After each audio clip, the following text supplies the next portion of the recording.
हरि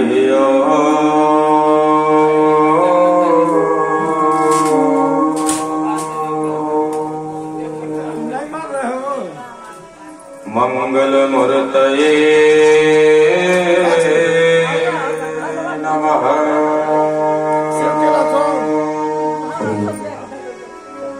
हरि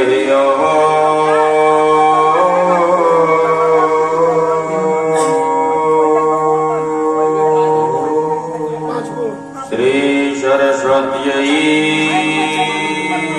नमो नमः। श्री राधा कृष्णाय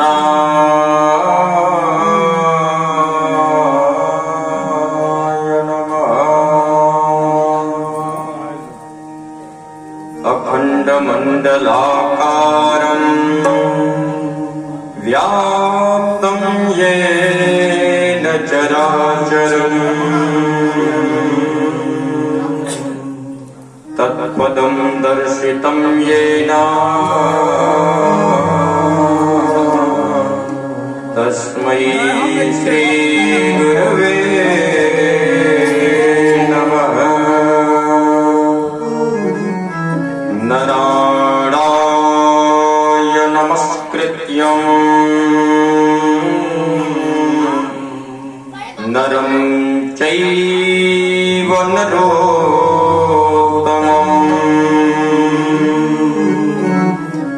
देवीं सरस्वतीं व्यासं ततो जयमुदीरये।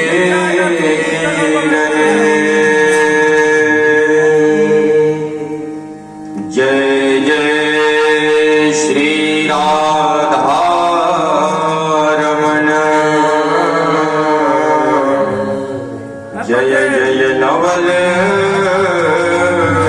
किशोर, जय गोपी चित चोर प्रभु, जय जय माखन चोर।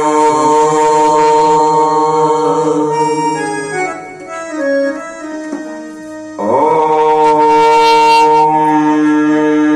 वेद पुरुषाय नमो नमः।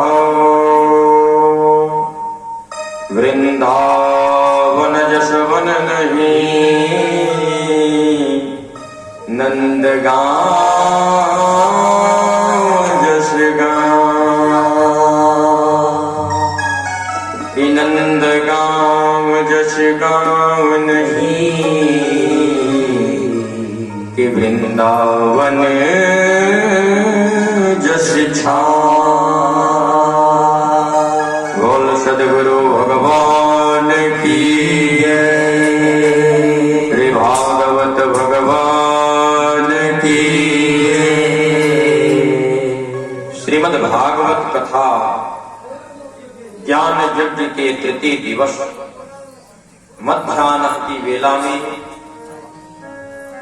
तृतीय दिवस पुनः हम सभी उपस्थित हैं।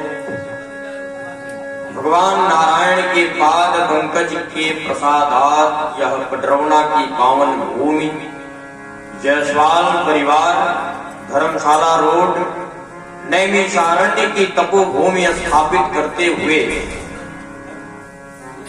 प्रमुख यजमान श्रद्धेय श्री गोपाल जी जायसवाल जी, इनके दोनों सुपुत्र श्री प्रदीप जी जायसवाल और श्री गोपी जायसवाल, साथ ही बगल में दीपक श्रृंगार बड़े भैया श्री चंदन जायसवाल जी के सानिध्य से हमें यहाँ आमंत्रण देकर बुलाया गया। ऐसे परम मंगलमयी श्रद्धामयी श्रीमद् भागवत कथा ज्ञान यज्ञ में व्यास मंच को सुशोभित करने के लिए व्यास मंच पर हमको बिठाकर जो आपने अपनी गरिमा गौरव दिखाई है, वास्तव में आप धन्यवाद के पात्र हैं। आइए,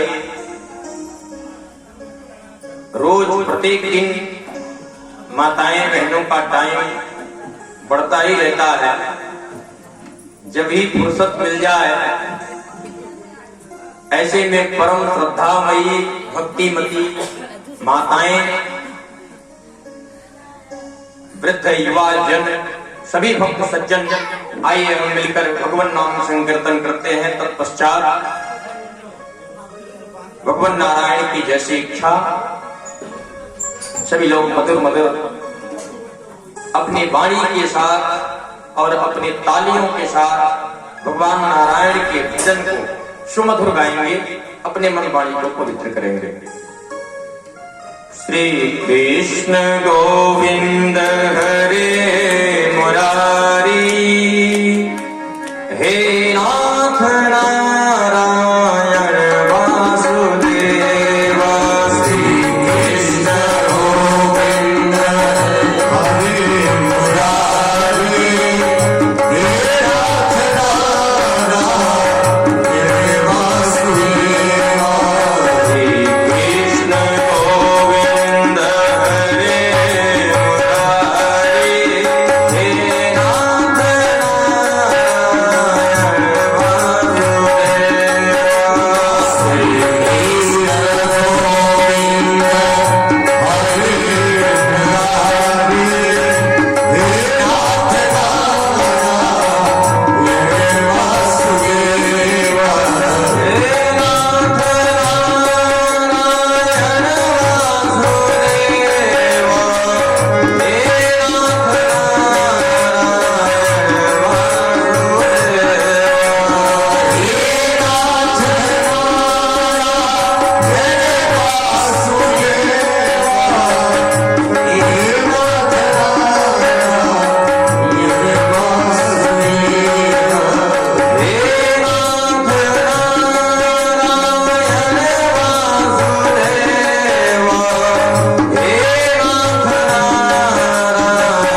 कथा के भगवत भक्ति प्रेमियों, यह समय है। धर्मशास्त्र कहता है कि जब हम धर्म में बैठे हैं, अभी 2012 में संपूर्णानंद संस्कृत विश्वविद्यालय से मैं आचार्य किया और शास्त्री की परीक्षा में, जैसे माध्यमिक शिक्षा बोर्ड जो होता है उसमें बीए एमए होता है, संस्कृत शिक्षाओं में पूर्व मध्यमा हाई स्कूल तक, उत्तर मध्यमा इंटरमीडिएट तक, शास्त्री बीए तक और आचार्य होता है एमए। तो जब आचार्य में पूर्ण किया 2012 में शास्त्री फाइनल किया एक फ्रांस की बिटिया ने, बनारस संपूर्णानंद विद्यालय से टॉप संस्कृत विषय में। संस्कृत का लोप होता गया और संस्कार का लोप होता गया और हमारा हिंदुत्व, हम सनातनी जब तक संस्कृत को नहीं जानेंगे तब तक हमारे अंदर संस्कार नहीं आएगा, और जब तक संस्कार नहीं आएगा तब तक परिवार नहीं चलेगा। ब्राह्मण अपने उम्र से ब्राह्मण की पूजा नहीं होती। ब्राह्मण की पूजा उसके वेदक ध्वनि पर, उसके विद्वता पर होती है। क्षत्रिय की पूजा उसके वीरता पर होती है। बड़ा छोटा क्षत्रिय अपने वीरता से जाना जाता है, उम्र से नहीं जाना जाता। ध्रुव बड़े छोटे थे, लेकिन भगवान नारायण के दर्शन के अनुरूप उनके अंदर विद्या भी आई और बल भी आया, और उनको बड़े कम उम्र में राज्य का भार संभालना था। ऐसे ही महाराज परीक्षित को गर्भ में ही भगवान नारायण ने दर्शन दिया। बड़े कम समय में ही वह धर्मपारायण और प्रतापी भी। तो क्षत्रिय अपने प्रताप से बड़ा और छोटा गिना जाता है, और वैश्य अपने व्यापार से बड़ा और छोटा होता है। जब वैश्य समाज के लोग व्यापार करना न जान पाए तो फिर वैश्य कुल में जन्म लेना सार्थक नहीं है। इस परिवार में तो मैं देखता हूं, हिंदुत्व का एक एक चीज देखता हूं। दीपक श्रृंगार भक्त चंदन जी अपने माथे पर तिलक, उनके माथे पर हमने तिलक कभी ऐसा देखा ही नहीं कि उनके माथे पर तिलक कभी न रहा हो। और इतना ही नहीं, बड़ी बड़ी शिखाएं हैं महाराज, ऐसे तो आजकल बड़े बड़े ब्राह्मणों में नहीं देखने को मिलते।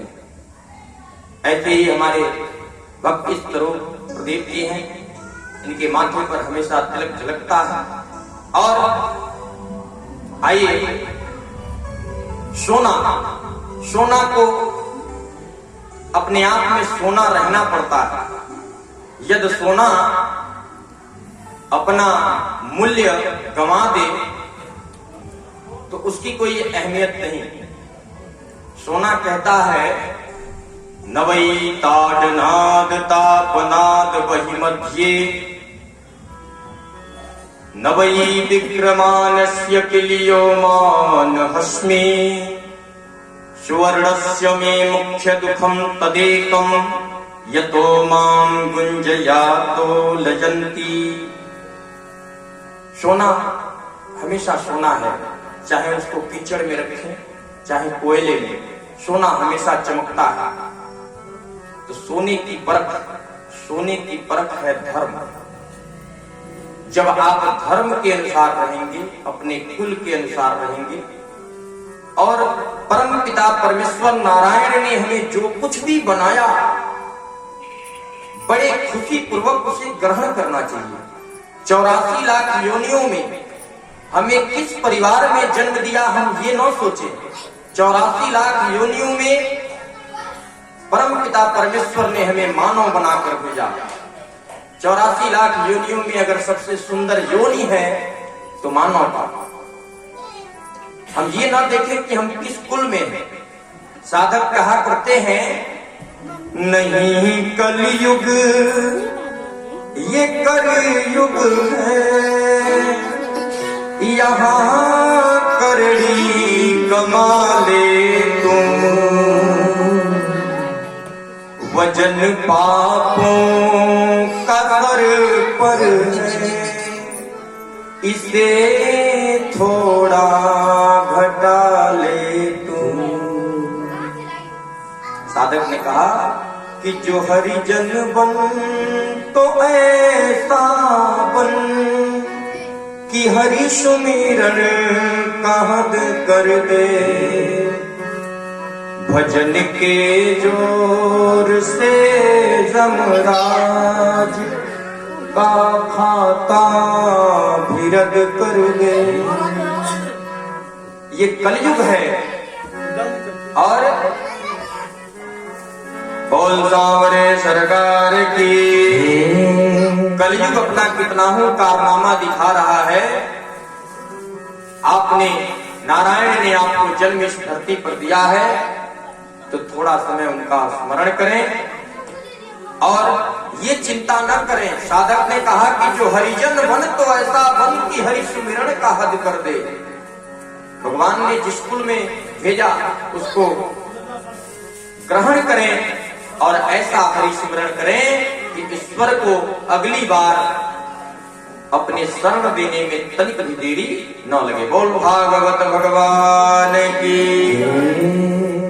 कल हम सभी भक्त महाराज परीक्षित और भगवान सुखदेव का दर्शन किए। महाराज परीक्षित जी को श्राप लगा, 7वें दिन तक्षक नाम का सर्प डसेगा और महाराज परीक्षित की मृत्यु हो जाएगी। ऐसा श्राप जब महाराज परीक्षित ने सुना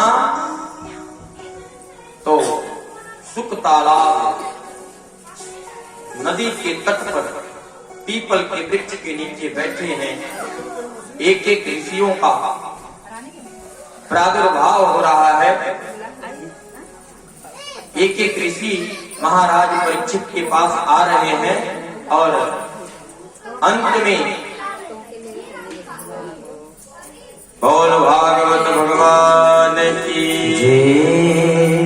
जब अंत में महाराज परीक्षित के पास भगवान सुखदेव पहुंचते हैं तो सभी ऋषिगण एक साथ खड़े होकर भगवान सुखदेव जी का स्वागत करते हैं। चूंकि उम्र में भगवान सुखदेव जी छोटे हैं और अत्रि वशिष्ठ विश्वामित्र सहित अनेक सनकादि मुनि वहां उपस्थित हैं परीक्षित महाराज परीक्षित जी के पास।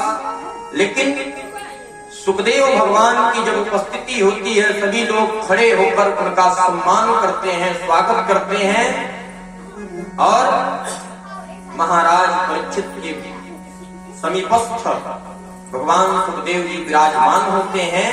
और परीक्षित जी के चिंता का कारण, क्योंकि परीक्षित जी चिंतित नहीं है,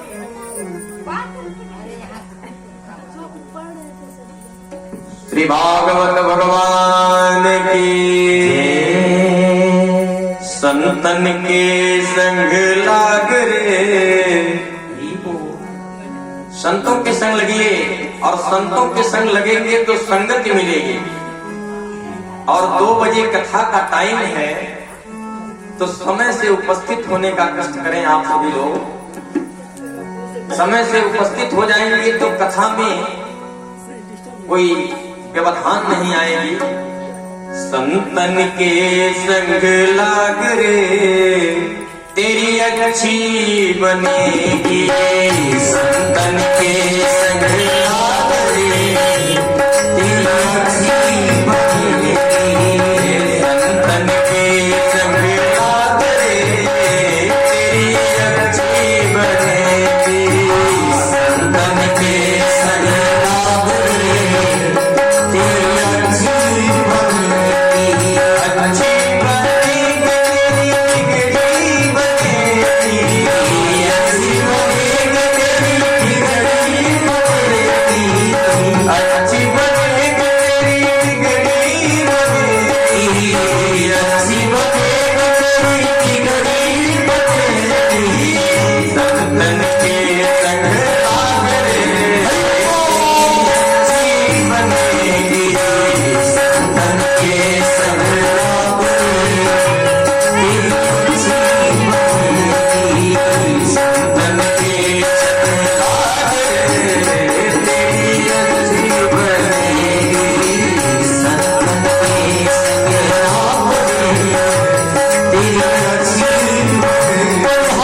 और उनको भगवान नारायण जी ने दर्शन दिया।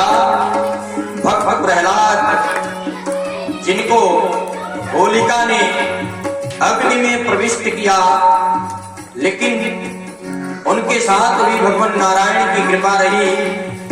तो हम तो मानव हैं और भगवत भक्ति कर रहे हैं, और मानव मात्र का एक भक्ति ही साधन है ईश्वर से साक्षात्कार का। तो आए मीठी मीठी तालियों के साथ मधुर गाएं, भगवत चरण में लीन रहें।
साधक ने कविताओं में लिखा है कि कौवा किसका धन हर लेता, कोयल किसको दे देती, मीठे वचन सुना करके वो सबके मन को हर लेती।